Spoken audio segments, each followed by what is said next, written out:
നമ്മുടെ രാജ്യത്തിന് തന്നെ സംഭവിച്ച ഒരു വലിയ ദുരന്തമാണ് കുവൈത്തിലുണ്ടായിട്ടുള്ളത്. 50 പേര് മൊത്തം അവിടെ മരണപ്പെട്ടു എന്നാണ് ഇതിനകം വന്നിട്ടുള്ള വിവരം. കേരളത്തിൻ്റെ ജീവനാഡിയായാണ് പ്രവാസികളെ നാം കാണുന്നത്. പ്രവാസ ജീവിതത്തിനിടയ്ക്ക് ഉണ്ടായിട്ടുള്ള ഏറ്റവും വലിയ ദുരന്തമാണ് കഴിഞ്ഞ ദിവസം കുവൈറ്റിൽ സംഭവിച്ചത്. അവിടെ മരണപ്പെട്ടവരിൽ 33 പേരുടെ മൃതദേഹമാണ് ഇന്നിവിടെ എത്തിയിരിക്കുന്നത്. അതിൽ 23 പേര് കേരളീയരും 7 പേര് തമിഴ്നാട്ടുകാരും ഒരാൾ കർണാടകക്കാരനുമാണ്. നമ്മുടെ സംസ്ഥാനത്ത് സാധാരണഗതിയിൽ പ്രവാസ ജീവിതത്തിനിടയ്ക്ക് വലിയ പ്രതീക്ഷയോടെ കാത്തിരിക്കുന്ന കുടുംബങ്ങൾക്ക്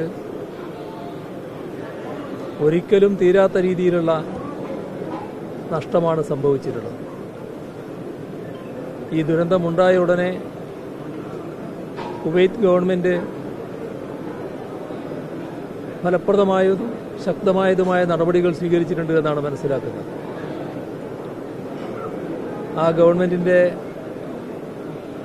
തുടർ നടപടികൾ കുറ്റമറ്റ രീതിയിൽ ഉണ്ടാകുമെന്നാണ് നാം എല്ലാവരും പ്രതീക്ഷിക്കുന്നത്. ഇത്തരമൊരു ദുരന്ത വിവരം അറിഞ്ഞപ്പോൾ ഇന്ത്യ ഗവൺമെൻറ്റും ശരിയായ രീതിയിൽ തന്നെ ഇടപെട്ടിട്ടുണ്ട്. നമ്മുടെ രാജ്യത്തിൻ്റെ ഒരു വിദേശകാര്യ സഹമന്ത്രി അവിടെ പോവുകയും അവിടുത്തെ പ്രവർത്തനങ്ങൾ ഏകോപിപ്പിക്കാൻ വേണ്ടി ശ്രമിക്കുകയും ചെയ്തിട്ടുണ്ട്.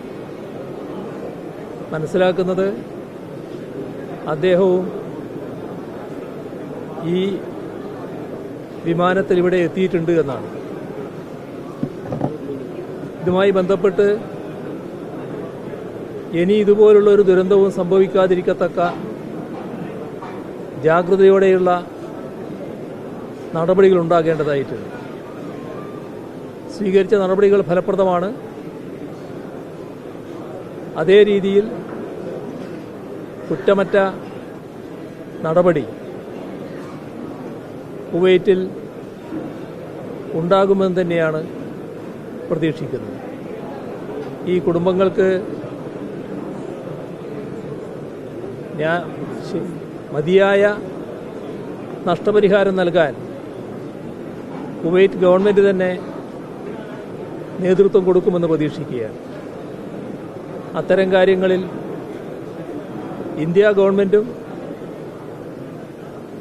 കുവൈത്തുമായി ബന്ധപ്പെട്ട് കാര്യങ്ങളിൽ വേഗത കൂട്ടാൻ വേണ്ടി ശ്രമിക്കേണ്ടതായിട്ടുണ്ട്. കാരണം ജീവസന്ധാരണത്തിന് വേണ്ടി പോയവരാണ് ഈ രീതിയിൽ ദുരന്തത്തിനിരയായിട്ടുള്ളത്. അപ്പോൾ ആ കുടുംബത്തെ എത്ര കണ്ട് സഹായിച്ചാലും മതിവരില്ല. അതുകൊണ്ട് തന്നെ ഫലപ്രദമായ ഇടപെടൽ കുവൈത്തുമായി ബന്ധപ്പെട്ടുകൊണ്ട് തുടർന്നും ഉണ്ടാകണമെന്നാണ്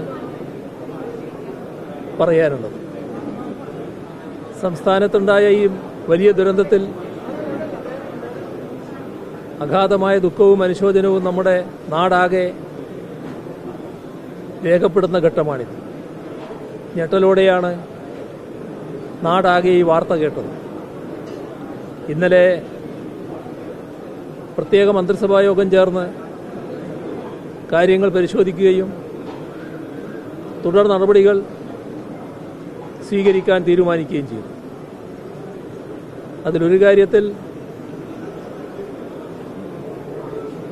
എൻ്റെ അഭിപ്രായത്തിൽ ശരിയല്ലാത്തൊരു സമീപനം ഉണ്ടായിട്ടുണ്ട്. പക്ഷേ ഇപ്പോൾ ആ ഒരു വിവാദത്തിൻ്റെ അല്ല, അതിലേക്ക് ഞാനിപ്പോൾ പോകുന്നില്ല.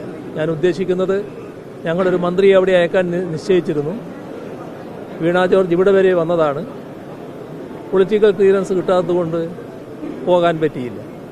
അത് ഇപ്പോൾ ഒരു ഗൗരവമായ പ്രശ്നമായിട്ട് ഞാൻ ഉന്നയിക്കുകയല്ല, അത് നമുക്ക് പിന്നീട് ചർച്ച ചെയ്യാം.